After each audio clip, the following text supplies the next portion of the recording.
Assalamualaikum warahmatullahi wabarakatuh. Perkenalkan, nama saya Lutfia Maidah Hidayatul Husna dari kelas 12 IPS 6, nomor absensi 18. Di sini, saya ingin menjelaskan mengenai materi sejarah perkembangan Islam di Indonesia. Sejarah perkembangan Islam di Indonesia meliputi yang pertama, perkembangan dakwah di Indonesia, yakni 1. Perkembangan Islam di wilayah Sumatera.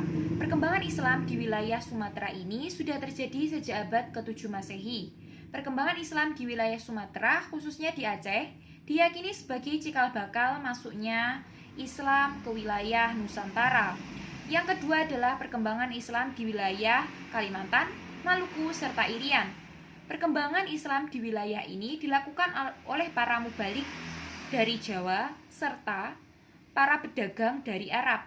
Yang ketiga adalah perkembangan Islam di wilayah Sulawesi. Perkembangan Islam di wilayah Sulawesi ini terjadi sejak abad ke-16 Masehi, namun mengalami perkembangan pesat pada abad ke-17 Masehi karena banyak raja-raja dari kerajaan Goa dan Talo yang menyatakan diri masuk Islam. Salah satu contoh raja dari kerajaan Goa yang masuk Islam adalah Sultan Alauddin. Yang keempat adalah perkembangan Islam di wilayah Nusa Tenggara. Perkembangan Islam di wilayah Nusa Tenggara, khususnya di daerah Lombok, dilakukan oleh Sunan Perapen atau putra dari Sunan Giri. Salah satu kerajaan yang berkembang di wilayah ini adalah Kerajaan Selaparang. Yang kelima adalah perkembangan Islam di Pulau Jawa. Seperti yang kita ketahui, perkembangan Islam di Pulau Jawa ini dilakukan oleh para wali dengan sebutan Wali Songo karena jumlahnya ada 9, meliputi Sunan Gresik, Sunan Ampel, Sunan Bonang, Sunan Derajat, Sunan Giri, Sunan Kudus, Sunan Muria, Sunan Kalijogo, serta Sunan Gunung Jati.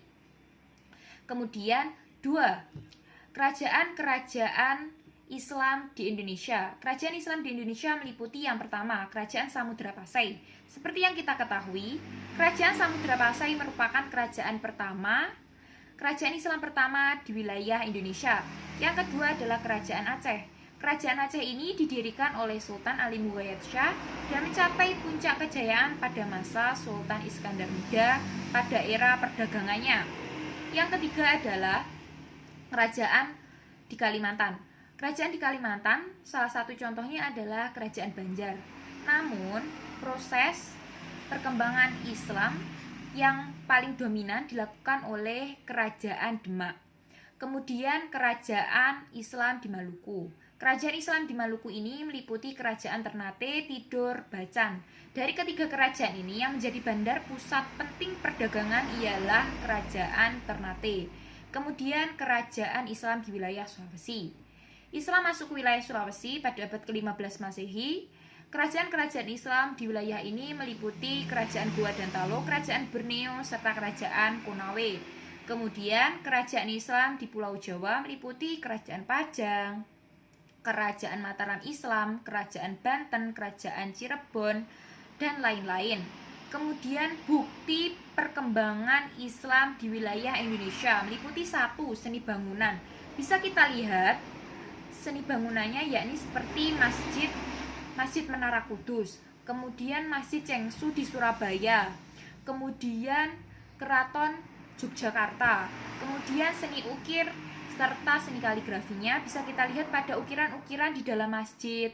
Setelah itu kaligrafi, kemudian ilmu keislaman itu dilakukan oleh para ilmuwan-ilmuwan Islam meliputi Hamzah Fansuri yang karya bukunya berjudul Asrorul Arifin. Kemudian yang kedua, Syamsuddin As-Sumatrani, karya bukunya berjudul Miratul Mukminin. Kemudian Al-Arsyad Banjari, bukunya berjudul Sabilul Muhtadin. Kemudian hukum Islam, seperti contoh pada masa Kesultanan Banjar, hukum Islam itu dijadikan sebagai hukum para pelaku tindak pidana maupun perdata.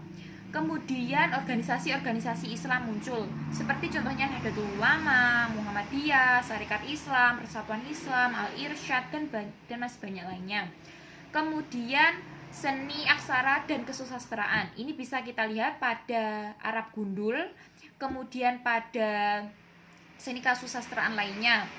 Kemudian keteladanan dapat kita ambil dari materi di atas adalah dakwah merupakan kewajiban bagi tiap-tiap muslim, memasukkan ajaran Islam pada budaya lokal, kemudian mengamalkan ajaran-ajaran Islam pada kehidupan sehari-hari. Kemudian Islam merupakan agama yang damai, tidak suka kekerasan.